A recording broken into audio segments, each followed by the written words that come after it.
Hello, Honors Chemistry, and welcome to Chapter 5, Section 5.3, Chemical Formulas, which is really just a reiteration of what the stuff you guys should already know from middle school and what was really introduced in the last section, right? Where a chemical formula is composed of our symbols, right? Our element symbols, right? In addition, it's also composed of subscripts, and these subscripts give us information about whatever it's sitting next to. Yes, right? Kind of like in math, right? Where in that 2 says we have 2 hydrogens, right? The presence of no subscript there implies 1, right? Because otherwise we wouldn't have written the O if there were no implication of its presence, right?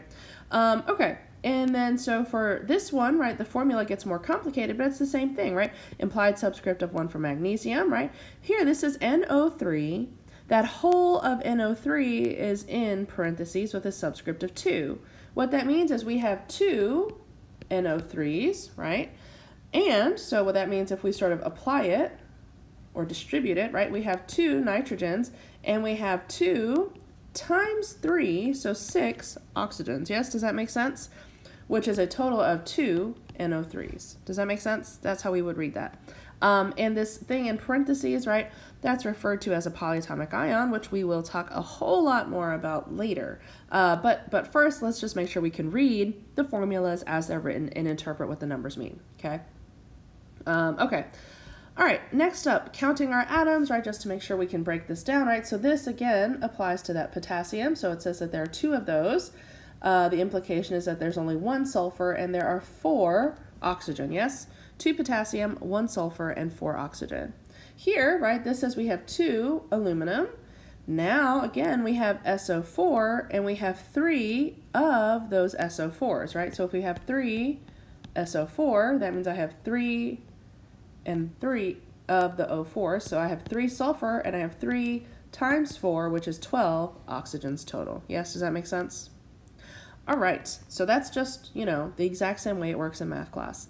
All right, and a quick note, we'll talk a lot more about ways to represent molecules when we get later into the school year, but for right now, this is just an introduction to the kinds of information we get from the different models. Your book is going to use them throughout the school year, right? So it's good to just know what it's talking about, right? So our molecular formulas, all they tell us is what is in that compound, yes? As in, you know that there's 1 carbon, 4 hydrogens, and that's all you know about methane, right? There are rules for how we write the molecular formula, right? Obviously, we write the most metallic first, right? That's what your book says, right? We write the most metallic one first to the least metallic. Later on, in later chemistry classes, right, you'll see that there's the way you write the formula gives information about the structural formula, right? But that will come later. And the structural formula not only tells you what's there, so again, we still have a C and 4 H's, but it tells you what's connected to what, right? Where these lines represent a bond, which tells you which atoms are stuck to which atoms. In CH4, it's not very complicated, right? But in a much larger molecule, that can start to be more important, right? And that's important because some compounds can have the same formula, but depending on the distribution of atoms, they will have very different reactivities, right? Like what they do will vary based on what's bonded to what, right? Then we have the ball and stick model, right? Which is where we finally get some 3-dimensional information, right? And that's one of those important things because we often forget because we work on paper, right? So we assume that we have this flat molecule where everything is 90 degrees from each other. Well, it's not, right? It's just, that's the natural way to write it on a piece of flat paper. But in real life, right, everything is 3-dimensional, right? So methane in 3 dimensions actually adopts this structure, right, which says that this bond angle, right, is not 90 degrees in real life, right? It's 109.5, right?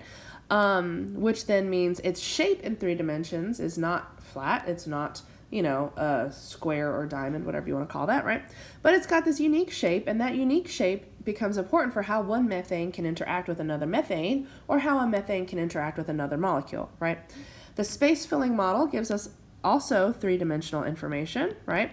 And it also gets rid of this whole concept of these sticks, right? Because sometimes these sticks can be misleading because then you think there's an actual entity there, but there's not, right? A bond is not an actual stick that forms between 2 atoms, right?